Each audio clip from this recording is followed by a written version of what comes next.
चलिए एक मजेदार सवाल से शुरू करते हैं। हाँ बिल्कुल। मान लीजिए हमारे पास 3 अमाइंस हैं, ठीक है, जिनका मॉलिक्यूलर वेट लगभग एक जैसा है। ओके। एक प्राइमरी, एक सेकेंडरी और एक टर्शरी। फॉर एग्जाम्पल मिथाइलमाइन, डाइमेथाइलमाइन और ट्राइमेथाइलमाइन। राइट।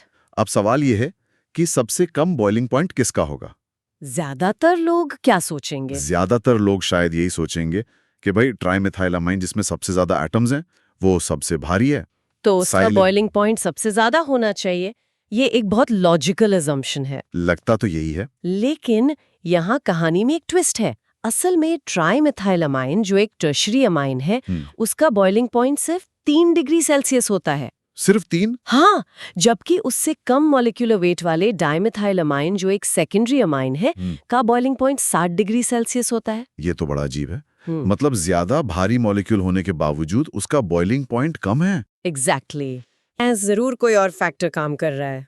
और वो फैक्टर क्या है, यही समझने के लिए आज हम यूनिट 9 अमाइंस के एक बहुत ही फंडामेंटल लेकिन जरूरी टॉपिक पर गहराई से बात करेंगे, अमाइंस का क्लासिफिकेशन। बिल्कुल, और ये समझना इसलिए जरूरी है क्योंकि ये क्लासिफिकेशन सिर्फ एक लेबल नहीं है। अच्छा। ये हमें अमाइंस की रिएक्टिविटी, उनके बॉइलिंग पॉइंट और सॉल्युबिलिटी जैसी फिजिकल प्रॉपर्टीज को प्रिडिक्ट करने में मदद करता है।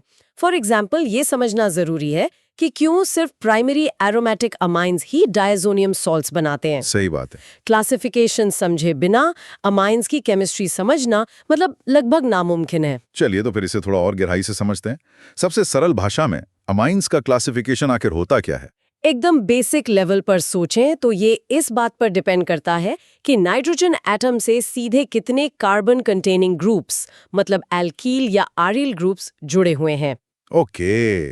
अगर नाइट्रोजन से सिर्फ एक कार्बन ग्रुप जुड़ा है तो प्राइमरी अमीन है, 2 जुड़े हैं तो सेकेंडरी, और 3 जुड़े हैं तो टर्शरी अमीन। बिल्कुल सही। अच्छा, तो इसे विजुअलाइज करने के लिए क्या हम ऐसा सोच सकते हैं कि नाइट्रोजन एक सेंट्रल हब है जिसके 3 कनेक्शन पॉइंट्स हैं? हाँ, ये बहुत अच्छी एनालॉजी है, बिल्कुल सही सोचा।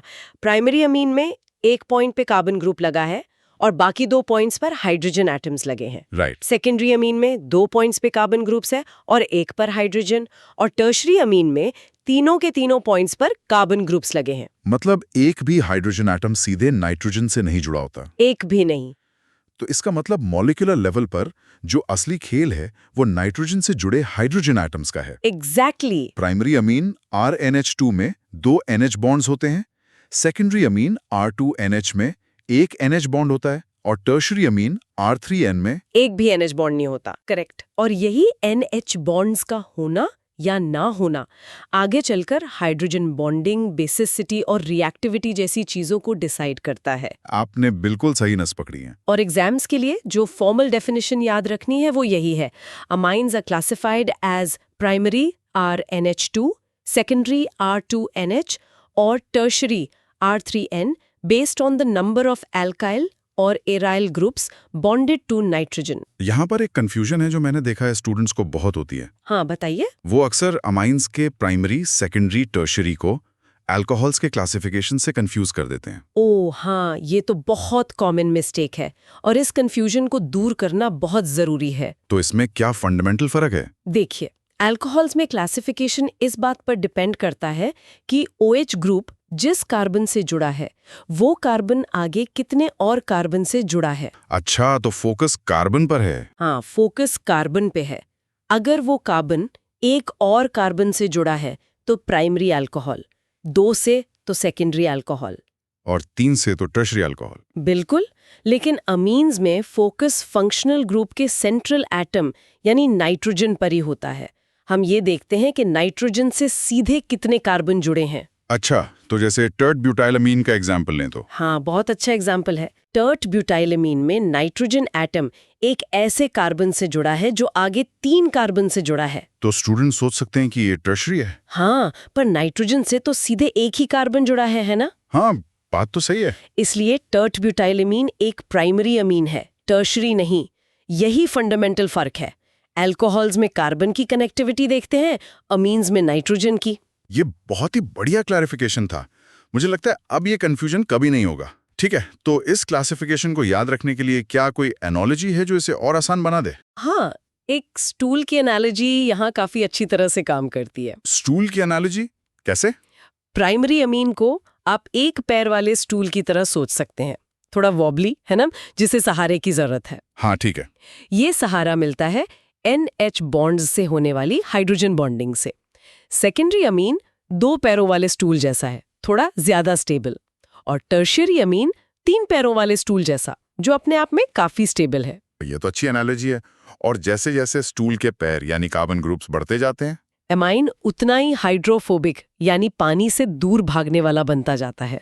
तो मतलब जितने ज्यादा कार्बन ग्रुप्स उतना कम पानी के साथ इंटरेक्शन। बिल्कुल, इसे आप एक फैमिली स्ट्रक्चर की तरह भी सोच सकते हैं। Family structure? हाँ, प्राइमरी अमीन मतलब नाइट्रोजन से जुड़ा एक कार्बन फैमिली मेंबर, सेकेंडरी मतलब 2 और टर्शरी मतलब 3। जैसे जैसे ये कार्बन फैमिली मेंबर्स बढ़ते हैं, जो कि नॉन पोलर होते हैं, नाइट्रोजन की पानी के साथ हाइड्रोजन बॉन्डिंग करने की क्षमता कम होती जाती है। क्योंकि NH बॉन्ड्स कम हो रहे हैं। एग्जैक्टली। ठीक है, तो प्राइमरी, सेकेंडरी, टर्शरी ये लेबल्स तो समझ आ गए, पर सवाल ये कि इसकी जरूरत ही क्यों पड़ी? मतलब 19वीं सेंचुरी में केमिस्ट को ये क्लासिफिकेशन बनाने की जरूरत क्यों महसूस हुई? ये बहुत अच्छा सवाल है। देखिए, ये क्लासिफिकेशन सिर्फ चीजों को सजाने के लिए नहीं बनाया गया था। अच्छा। 19वीं सेंचुरी में केमिस्ट ने जब एमीन्स पर काम करना शुरू किया, तो उन्होंने देखा कि अलग-अलग अमीन्स रिएक्शंस में बहुत अलग-अलग तरह से बिहेव करते हैं। मतलब कुछ रिएक्शंस देते थे, कुछ नहीं देते थे। हाँ, बिल्कुल। तो इस डाइवर्सिटी को ऑर्गेनाइज करने और उनके बिहेवियर को प्रिडिक्ट करने के लिए एक सिस्टम की जरूरत थी। इसी जरूरत से ये क्लासिफिकेशन सिस्टम निकला। मतलब इसके बिना हम ये नहीं बता सकते कि किसका बॉइलिंग पॉइंट ज्यादा होगा या कौन डाइजोनियम सॉल्ट बनाएगा। नहीं बता सकते। ये सिस्टम प्रिडिक्टेबिलिटी लाता है। इसे बेहतर समझने के लिए क्या हम इसकी एक मेंटल इमेज बना सकते हैं? हाँ, बिल्कुल। सोचिए कि नाइट्रोजन एटम एक पिरामिड के सबसे ऊपरी सिरे यानी एपेक्स पर है, जहां उसका लोन पेयर ऑफ इलेक्ट्रॉन्स भी मौजूद है। ओके, पिरामिड के एपेक्स पर नाइट्रोजन। अब प्राइमरी अमाइन के केस में पिरामिड के बेस पर एक बड़ा डार्क स्फीयर है जो कार्बन ग्रुप को रिप्रेजेंट कर रहा है, ठीक है। और साथ में दो छोटे व्हाइट स्फीयर्स हैं जो हाइड्रोजन्स को रिप्रेजेंट कर रहे हैं। एक डार्क स्फीयर, दो व्हाइट स्फीयर्स। हाँ, अब जैसे ही हम सेकेंडरी अमीन पर जाते हैं, एक व्हाइट स्फीयर की जगह एक और डार्क स्फीयर आ जाता है। तो अब बेस पर दो डार्क स्फीयर्स और एक व्हाइट स्फीयर है। ओके। और टर्शरी अमाइन तक पहुंचते पहुंचते बेस पर तीनों जगहों पर डार्क स्फीयर्स यानी कार्बन ग्रुप्स होते हैं। एक भी व्हाइट स्फीयर नहीं बचता। मतलब एक भी हाइड्रोजन नहीं। वाओ, ये विजुअलाइजेशन तो बहुत पावरफुल है। ये इमेज साफ साफ दिखाती है कि कैसे 1 डिग्री से 3 डिग्री तक जाते हुए NH बॉन्ड्स खत्म हो जाते हैं। इससे एकदम क्लियर हो गया। अब उस बॉइलिंग पॉइंट वाले सवाल पर वापस आते हैं जिसने हमें शुरू में इतना चौंका दिया था। हाँ, मिथाइलअमीन्स वाला। मिथाइलएमीन 1 डिग्री का boiling point 2 degree C, dimethylamine 2 degree का 7 डिग्री सी, लेकिन ट्राइमिथाइलएमीन 3 डिग्री का वापस घटकर 3 डिग्री सी हो जाता है। अब हम समझ सकते हैं कि ऐसा क्यों है। हाँ, अब ये पहेली सुलझ जाती है। बॉइलिंग पॉइंट इस बात पर बहुत डिपेंड करता है कि मॉलिक्यूल्स एक दूसरे को कितनी मजबूती से पकड़ कर रखते हैं। राइट। प्राइमरी और सेकेंडरी अमीन्स में NH बॉन्ड्स होते हैं। नाइट्रोजन की हाई इलेक्ट्रोनेगेटिविटी की वजह से NH बॉन्ड पोलर होता है, जिससे एक मॉलिक्यूल का हाइड्रोजन दूसरे मॉलिक्यूल के नाइट्रोजन के साथ एक वीक बॉन्ड बना लेता है, जिसे हम हाइड्रोजन बॉन्ड कहते हैं। बिल्कुल। और इन हाइड्रोजन बॉन्ड्स को तोड़ने के लिए एक्स्ट्रा एनर्जी लगती है, जिससे बॉइलिंग पॉइंट बढ़ जाता है। और टर्शरी एमीन में तो NH बॉन्ड होते ही नहीं है। होता ही नहीं है, एग्जैक्टली। टर्शरी अमीन में NH बॉन्ड न होने की वजह से उसके मॉलिक्यूल्स आपस में हाइड्रोजन बॉन्डिंग नहीं कर सकते। वो सिर्फ weak van der Waals forces से जुड़े होते हैं। करेक्ट। इसीलिए चूंकि उसका मॉलिक्यूलर वेट ज्यादा है, हाइड्रोजन बॉन्डिंग की कमी के कारण उसका बॉइलिंग पॉइंट सेकेंडरी अमीन से भी कम हो जाता है। ये तो एक क्लासिक एग्जाम्पल है कि कैसे क्लासिफिकेशन सीधे सीधे फिजिकल प्रॉपर्टीज को अफेक्ट करता है। क्या इसका कोई रियल वर्ल्ड टेक्नोलॉजी एप्लीकेशन भी है? हाँ, बिल्कुल है। वाटर ट्रीटमेंट प्लांट्स में। वाटर ट्रीटमेंट में कैसे? वहाँ जो एनायन एक्सचेंज रेजिन्स इस्तेमाल होते हैं, उनमें अक्सर टर्शरी अमीन्स होते हैं। ये रेजिन्स पानी से अनवांटेड एनायंस जैसे नाइट्रेट्स या फॉस्फेट्स को हटाने का काम करते हैं। पर यहाँ टर्शरी अमीन्स ही क्यों, प्राइमरी या सेकेंडरी क्यों नहीं? इसका कनेक्शन उनकी हाइड्रोफोबिसिटी से है। जैसा हमने पहले बात की, टर्शरी अमीन्स में 3 अल्काइल ग्रुप्स होते हैं जिससे वो ज्यादा हाइड्रोफोबिक हो जाते हैं। पानी से दूर भागने वाले। हाँ, वो पानी के साथ ज्यादा हाइड्रोजन बॉन्ड्स नहीं बना पाते।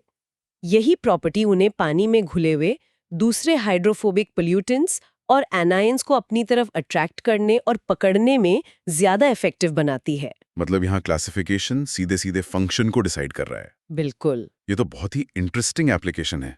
अच्छा, एक और सवाल जो दिमाग में आता है, कोई सोच सकता है कि टर्शियरी अमीन्स में 3 एल्काइल ग्रुप्स होते हैं जो इलेक्ट्रॉन डोनेटिंग हैं। हाँ, तो नाइट्रोजन पर इलेक्ट्रॉन डेंसिटी ज्यादा होगी और वो ज्यादा रिएक्टिव न्यूक्लियोफिलीज होने चाहिए। क्या ये सही है? ये सोचना गलत नहीं है। थ्योरी में तो यही लगता है, लेकिन यहाँ एक और फैक्टर प्ले में आता है, स्टेरिक हिंड्रेंस। स्टेरिक हिंड्रेंस मतलब भीड़। हाँ, एक तरह से भीड़।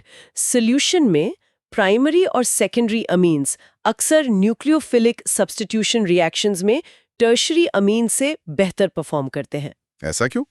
इसकी वजह यह है कि टर्शियरी अमीन में नाइट्रोजन के चारों ओर 3 बल्कि एल्काइल ग्रुप्स एक भीड़ बना लेते हैं।